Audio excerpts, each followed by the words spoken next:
La la la la la la la la la la la Hey folks, la I'm la Camille la Who la Armstrong, the la Performing la Arts la Renaissance la woman. la la For over 40 years, I've worked as a la performer, educator, la consultant, and coach. But most importantly, I'm a parent. From classrooms to stages to bedtime routines, I've spent my life nurturing creativity, character, and connection in the next generation. This series is for you, whether you're expecting, learning as you go, or parenting for the first time, or even third time around. I'm here to share the insights, tools, and real talk I've gathered over 4 decades of hands on experience. Welcome to Camille Who, the Child Whisperer. I'm so glad you're here. What if the most important tool for your child's brain, body, and emotional health costs nothing at all? This is Camille Who, and we are talking about the importance of physical play, physical movement in your child's development, and really the importance of, goodness, physical movement in everyone's health, period. Like, whatever it applies to, however, this applies to our early childhood development, it applies to humans, period. We can keep movement, physical play, physical movement in our bodies really all throughout our lives. If you don't move it, you will lose it. Children are actually designed to move. Humans were designed to move. Their brains are actually grow through their bodies. Running builds lung capacity, bone density, muscle strength, balance, and relieves stress. Jumping improves coordination, balance, strength, and confidence. Dancing boosts endorphins, supports coordination and memory, enhances focus, creativity, and emotional expression. Play fighting, wrestling, rolling, rough and tumble play teaches body awareness, boundaries, strength, agility, and self control. Through movement, what children are learning is how to use their bodies, what they can actually, what their actual capacity is in their physical awareness. It teaches them spatial awareness. It teaches them how to release stress. It teaches how to build confidence and resilience.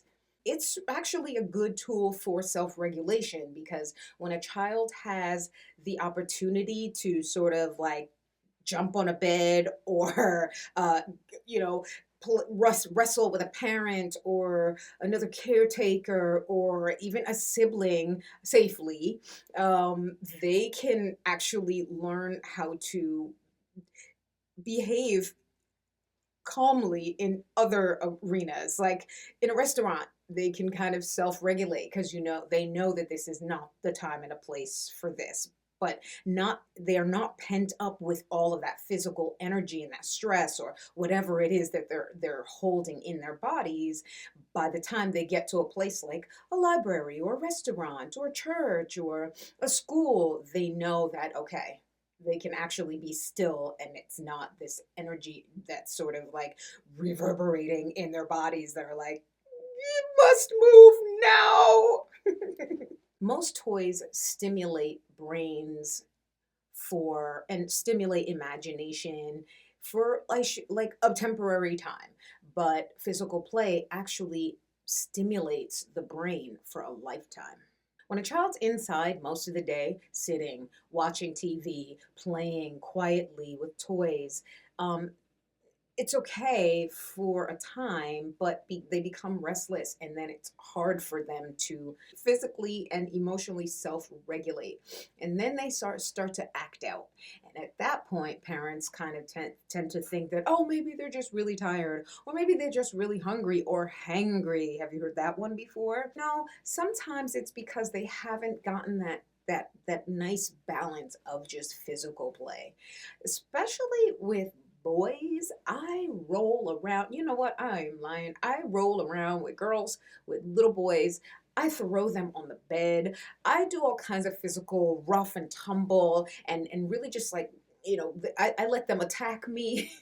I attack them, but in a safe way, using like, my shoulder or my, just like picking them up and throwing them down on a bed or just rolling around physically, because then they get to feel and be aware of what their bodies are actually doing. They get aware of what their bodies can actually do. They start to also sort of get an awareness of how strong their bodies are and how strong to play with someone else and how to pull back and how to be, all right, now here I can be rough, here I have to be a little more gentle. They physically learn when it's a good time to be extra physical and when it's a good time to be not so extra physical. So sometimes when your child's acting out, like really think about what they've done all day. Have they gotten a good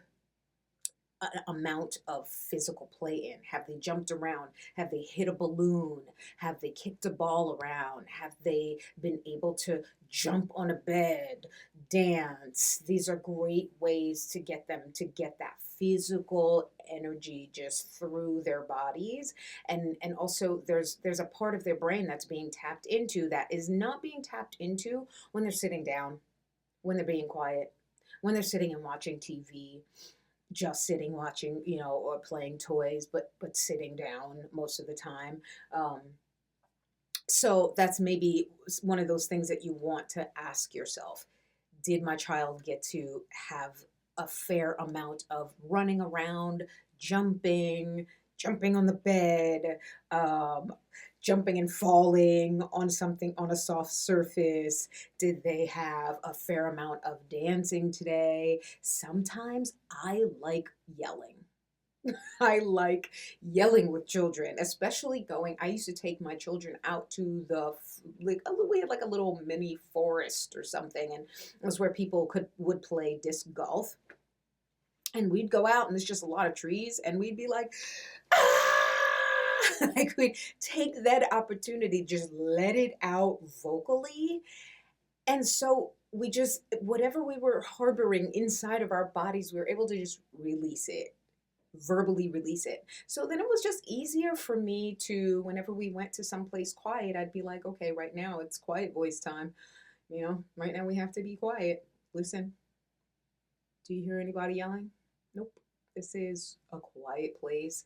We need to match that. And my children would have no problem. They would never act out. They wouldn't melt down because they couldn't make a lot of noise. No, they had a fair amount of being able to release all of that vocally and physically. This is something that's really great to observe. Pay attention, observe your child, and look at the difference between a rainy day or say just a day. Sometimes you never know. You've gone from the doctor's office to the library to going home and maybe watching TV or whatever, and you haven't really, and sometimes you don't really think about it, and your child didn't get to have their fair share of running around or jumping or dancing or whatever. And then then observe a day where you actually have carved out that time where your child can run and jump and play and dance and yell, and then check and look at the difference. This is actually teaching your child executive function. They're also teaching your child how to self-regulate. I know a lot of parents, they talk about, I just want my child to have some self-regulation. Well, your child doesn't know how to self-regulate unless you create a time for this and a time for that. What a child knows, especially toddlers, they only know what's presented to them. They don't know that, oh, I mean well. They don't know that what I really don't, I really want them to believe that, or to understand that I love them, or I really want them to know that I will never leave them. Your beliefs is not what your child is looking into. What they understand is what you present to them. If you allow them to yell, if you allow them to jump around, if you allow a time for this and a time for that and a time for that, Trust me, when you get to that point of, okay, we're in this kind of place, I need you to be quiet.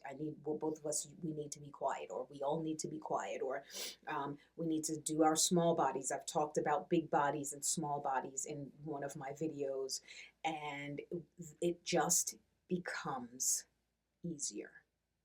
Your child doesn't, they're not pent up.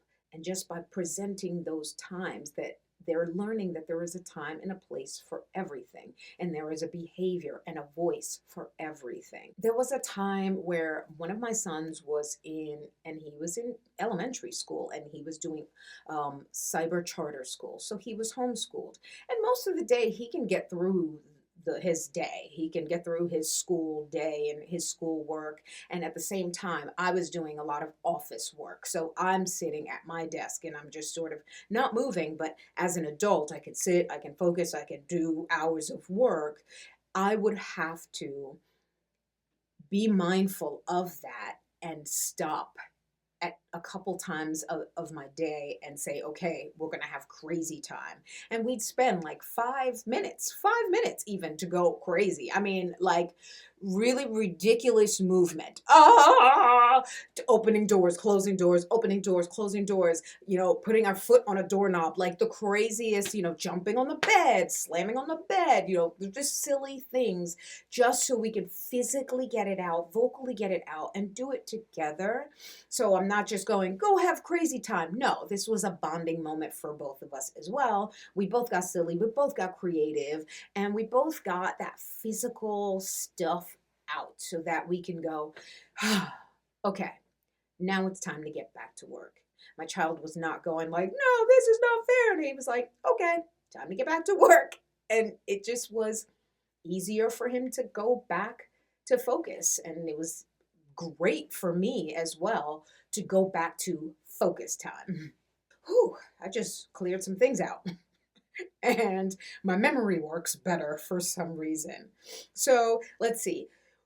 You want to keep running, jumping, dancing, climbing, wrestling.